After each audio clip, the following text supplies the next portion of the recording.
নমস্কার, শুভ সকাল। আপনাদের সকলের জন্য খুবই শুভ সকাল।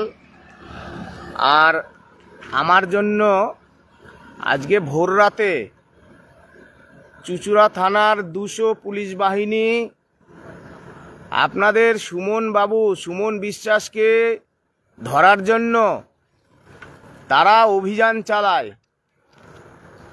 তো যাই হোক, এখন আমি অপরাধটা কি করেছি? আমি অপরাধ করেছি, এই ভিডিওটা ছড়িয়ে দিন। আমি অপরাধ করেছি, আমি সাদা খাতা দিইনি। আমি অপরাধ করেছি, আমি ঘুষ দিয়ে চাকরি পাইনি। আজকে বন্ধু সুবল সোরেন আমাদের ছেড়ে চলে গেছেন দুঃখ যন্ত্রণায়। সুবল সোরেনের স্ত্রীর যে কান্না, তার যে আর্তনাদ, তার যে হাহাকার, আমি আওয়াজ তুলেছিলাম। আমাকে গ্রেপ্তার করার জন্য বাড়িতে 200-র উপরে পুলিশ ভোর রাত থেকে সার্চিং করছে। এখনো ঘরে বসে আছে, ঘরে বসে আছে এখনো। এই হচ্ছে পশ্চিমবঙ্গ সরকারের পুলিশ। আমার মা দীর্ঘদিন ধরে শারীরিকভাবে অসুস্থ। আমার মা এই যে চাকরি চলে গেল বলে মা অসুস্থ। আজকে যে এত পুলিশ বাহিনী, আমার ছোট শিশু, তার যে মানসিক ট্রমা হবে। আপনারা ভিডিওটা ছড়িয়ে দিন। এর দায় কে নেবে? জীবনে কোনো পুলিশ আমাদের বাড়িতে আসেনি।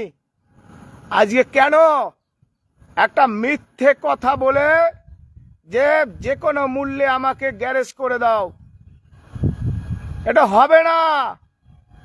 আমরা মাননীয় পুলিশ মন্ত্রী, আমাদের মুখ্যমন্ত্রী আপনাকে উদ্দেশ্য করে বলতে চাই, আমাকে গ্রেফতার করার এত ইচ্ছে কেন? আপনি যোগ্যদের তালিকা দিয়ে দিলে, কারা দুর্নীতির সুবিধা পেয়ে চাকরি পেয়েছে আর কারা পায়নি সেই তালিকা সুপ্রিম কোর্টে দিয়ে দিলে এখনো সকল যোগ্যদের চাকরি বেঁচে যায়। আপনি আমাকে গ্রেফতার করার জন্য ভোর রাতে আমার বৃদ্ধ বাবা মা যখন ঘুমোচ্ছে, সেই রাতের অন্ধকারে কেন আপনি পুলিশ পাঠিয়েছেন? আমাকে গ্রেফতার করার জন্য কেন পুলিশ পাঠিয়েছেন? কি অন্যায় করেছি আমি কি অন্যায় করেছি? আমি প্রতিবাদ করেছি এই দুর্নীতির বিরুদ্ধে প্রতিবাদ জানিয়েছি। Fight against corruption. আমার প্রিয় ছাত্রছাত্রীরা, রাজ্যবাসী, আমি তোমাদের যেটুকু শিখিয়েছি, তোমরা ফাইট অ্যাগেনস্ট করাপশন।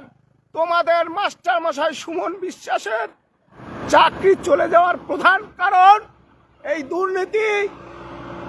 আজকে আমি বিদ্যালয়ে কেন যেতে পারছি না?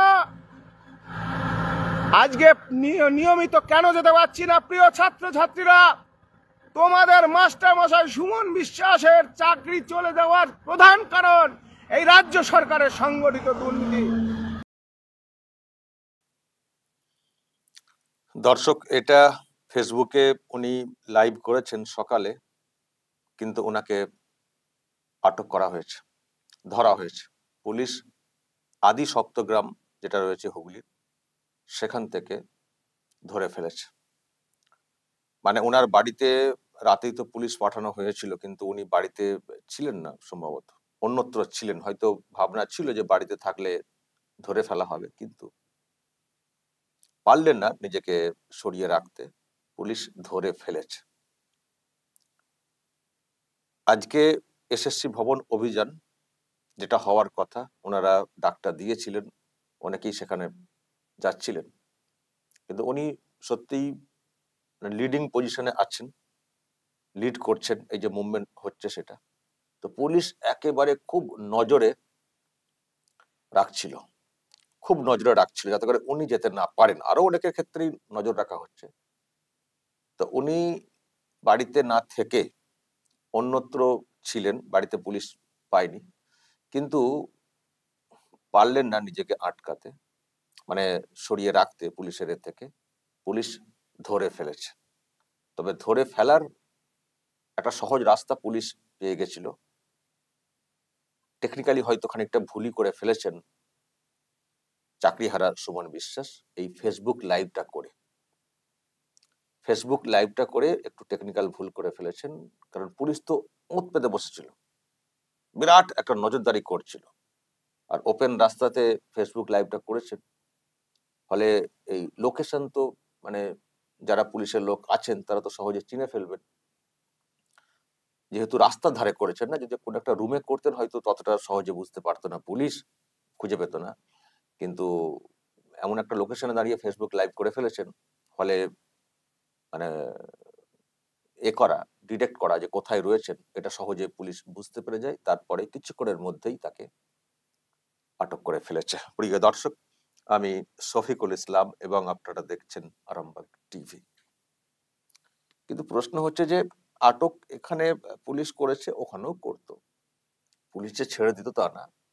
আসলে পুলিশ অনেক বেশি ভীত, ভয় পেয়ে যাচ্ছে যে মুভমেন্ট হবে যদি বিরাট কিছু হয়ে যায়।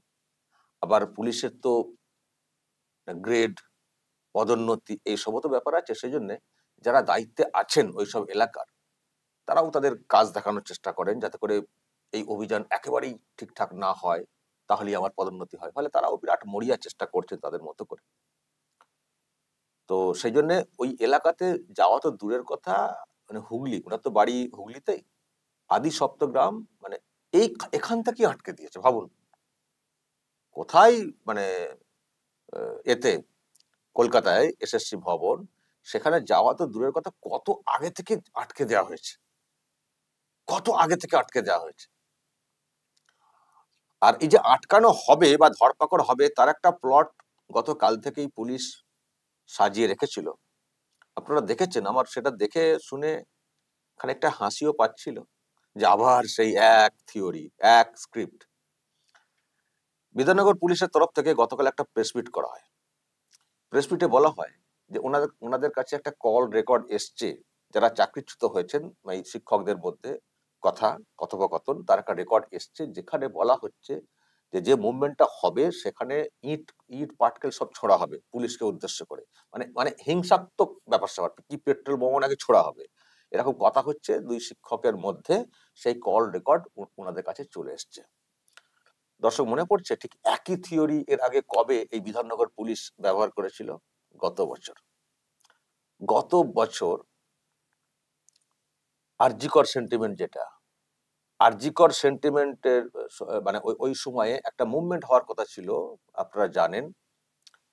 ওই ইস্ট বেঙ্গল মোহনবাগানের সমর্থকরা একটা গ্যাদারিং করার একটা প্ল্যান করেছিলেন, মনে পড়ছে আপনাদের? তখন একটা এরকম কল রেকর্ড, ওখানে হিংসাত্মক কিছু একটা হতে পারে বলে কল রেকর্ড সামনে এনেছিল আগের দিনে, এই পুলিশ আগের দিনে এনেছিল।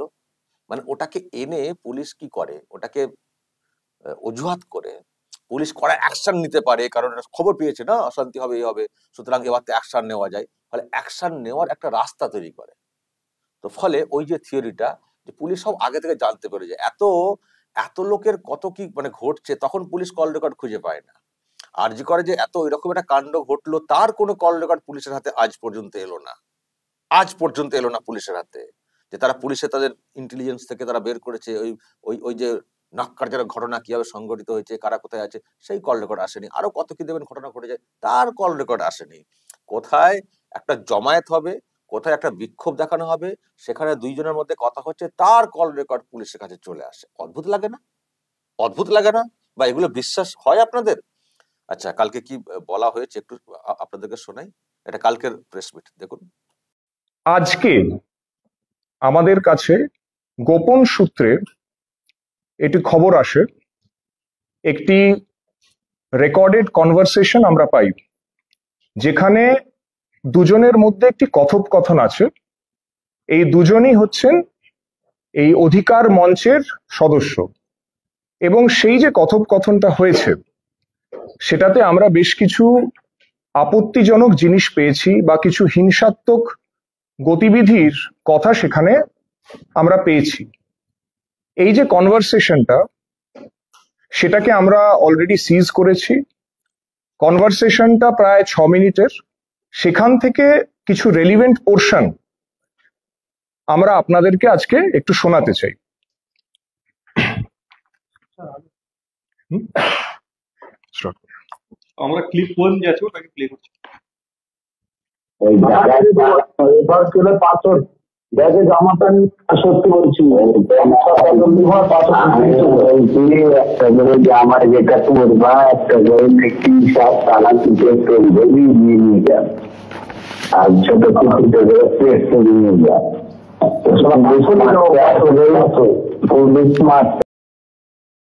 অডিওটা একটু মানে হলো টাইপের আসছে, হয়তো বুঝতে পারছেন না আপনারা, কিন্তু আমি দেখছিলাম ওই আর কি, যেটা বলছিলাম যে ইট পাটকেল পেট্রোল সব নাকি ছোড়া হবে। দেখুন, যারা চাকরি করছিলেন মেধাবী সব লোকজন, তারা এইসব করবেন, ইট পাটকেল পেট্রোল বোমা ছুড়বেন? এটা বিশ্বাসযোগ্য?